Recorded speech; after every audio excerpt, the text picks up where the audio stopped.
Hello, hello mga kaning-aning mga kapanda. Good morning, good afternoon, good evening all over the world. Ayan guys, binigyan ako ni ate kahapon ng isda kasi bumili siya. Hindi ko alam kung anong pangalan ng isdang to. Sabi niya sa akin, Aning, halika dito. Sabi niya ganon.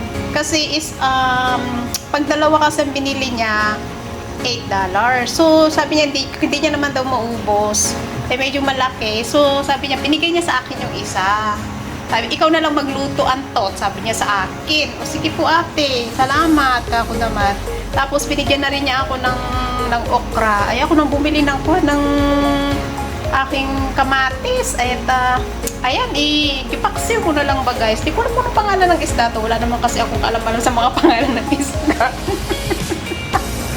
Ay, alam, sabi niya sa akin, sige, ikaw na magluto ha, kasi hindi daw siya makakapagluto. So, kaya, binigay na lang niya sa akin yung isa. O, diba? Bait-bait ni ate. Dito, si ate Nora, yung kapitbahay namin, yung lagi kong binibideo na sinasabi kong kamukha ni Juan, kamukha ni Don Zulueta.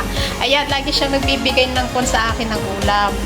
Eh, ngayon, busy siya. Sabi niya sa akin, lutuin mo na lang, sabi niya gano'n. Hindi nga siya makakapagluto kapag weekend kasi andun lahat yung mga amo niya.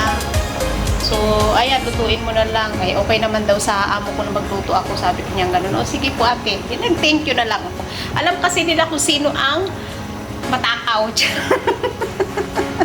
Ayan guys, simple-simple lang yan guys. Di kon na. O, diba? Lagyan ko pa ng konting sili para merong alat, maanghang-anghang. Sorry, alat tuloy masabi ko. Para may anghang, para may pampagana. Diba? Ayan. Ganyan lang. Di ako marunong magluto guys. Lagay ko na lang lahat. Bahala na. Pinakuluan ko na lang. Ayan. Ipaksiw ko lang yan guys. Mahilig ako sa paksiw. Lalo na maraming yan. Maraming luya. At saka yan, may sibuyas pa. Oh!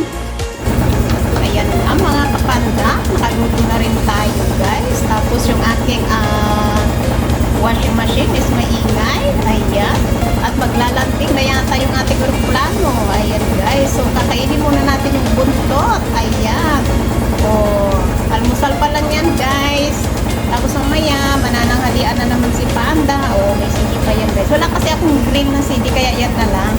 O, diba? Hindi lang ang ating ulam guys. Ayan, marami po salamat sa ating silent viewers, members, super chatter, OPT team supporters, OFW.